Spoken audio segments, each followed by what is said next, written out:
Bienvenue à tous, aujourd'hui on va parler d'un sujet qui pendant longtemps appartenait à la science-fiction, mais qui est en train de devenir le centre d'une immense compétition mondiale. C'est la téléportation quantique. Et vous allez voir, on est très très loin des films. C'est une technologie qui redessine complètement les cartes de la puissance mondiale. C'est la question que tout le monde se pose. Et honnêtement, la réponse est bien plus intéressante qu'un simple oui ou non. Non, on ne parle pas de téléporter des gens comme dans Star Trek. On parle de quelque chose qui pourrait être encore plus puissant. Allez, on décortique ça ensemble. Alors concrètement, de quoi il s'agit ? La téléportation quantique, c'est la capacité de transférer une information, un état quantique, d'un point A à un point B instantanément. Imaginez une seconde, on n'envoie pas seulement un message, mais une opération de calcul entière de façon 100% sécurisée. C'est ni plus ni moins la promesse d'un futur Internet quantique. Bon, on entre dans le cœur du sujet. Pourquoi est-ce que tout le monde s'emballe ? Eh bien parce que c'est une technologie de rupture.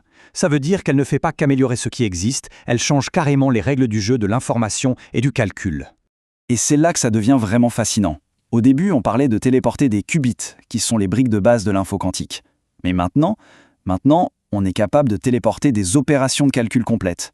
C'est un peu comme si au lieu d'envoyer une lettre, on envoyait directement la capacité d'écrire n'importe quel livre instantanément à des milliers de kilomètres. C'est un saut de géant.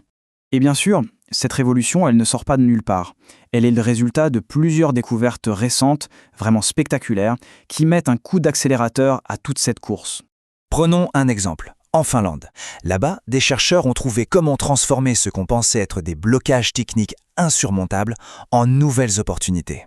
C'est une pièce clé du puzzle qui vient de se mettre en place. Et ce n'est pas un cas isolé, loin de là. À Oxford aussi, ça bouge beaucoup. Leurs travaux permettent d'augmenter la vitesse et la fiabilité des transferts. En gros, chaque avancée met de l'huile dans les rouages d'une machine qui était déjà lancée à pleine vitesse. Et les mots sont pesés. Quand les experts du domaine parlent, ils évoquent tous une accélération sans précédent. Des choses qui prenaient des années avant se font maintenant en quelques mois. Le rythme est vertigineux, il n'y a pas d'autre mot. Forcément, dans une course technologique d'une telle ampleur, il y a des leaders. Et en ce moment, un acteur se détache très très nettement du peloton. C'est la Chine. Ce chiffre, il dit tout. 17,5 milliards de dollars. C'est l'investissement absolument colossal que la Chine a mis sur la table pour devenir le numéro 1 du quantique. Ce n'est pas juste un budget, c'est une déclaration d'intention. C'est une priorité nationale absolue. Et avec de tels moyens, les résultats suivent. Aujourd'hui, tous les observateurs sont d'accord pour le dire, la Chine est devenue le leader mondial incontesté de la course quantique. Alors, c'est quoi leur secret ? En fait, leur avantage repose sur deux piliers. D'un côté, l'argent, bien sûr, l'investissement massif de l'État. Mais surtout, et c'est ça le point clé, ils ont déjà des infrastructures qui fonctionnent à grande échelle. Pour eux, ce n'est plus de la recherche en labo, c'est déjà une réalité sur le terrain, sur de très longues distances. Et tout ça nous amène au point crucial. Cette compétition, ce n'est pas juste une histoire de science ou de technologie. Non, c'est une bataille pour définir qui aura le pouvoir demain. Pour bien se représenter l'enjeu, la meilleure comparaison, c'est la course à l'espace au XXe siècle. À l'époque, il s'agissait de montrer sa supériorité technologique et militaire. Aujourd'hui, les enjeux sont les mêmes, mais le terrain de jeu, c'est l'infiniment petit. Sauf qu'il y a une différence énorme, la vitesse. La course au quantique va beaucoup plus vite que la conquête spatiale.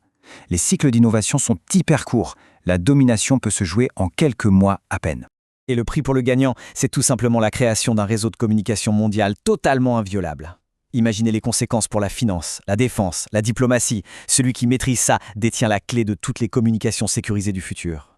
Et voilà, c'est ça l'enjeu final. Ce qui définira la prochaine superpuissance mondiale, ce ne sera plus seulement l'armée ou les ressources naturelles, ce sera la maîtrise de ces systèmes quantiques. C'est la nouvelle frontière du pouvoir, à la fois technologique et économique. Du coup, la question reste grande ouverte et elle donne un peu le vertige. La Chine a une longueur d'avance, c'est clair. Mais les autres nations ne restent pas les bras croisés et accélèrent. La bataille pour le contrôle de cette technologie ne fait que commencer. Et son résultat décidera qui contrôlera le futur.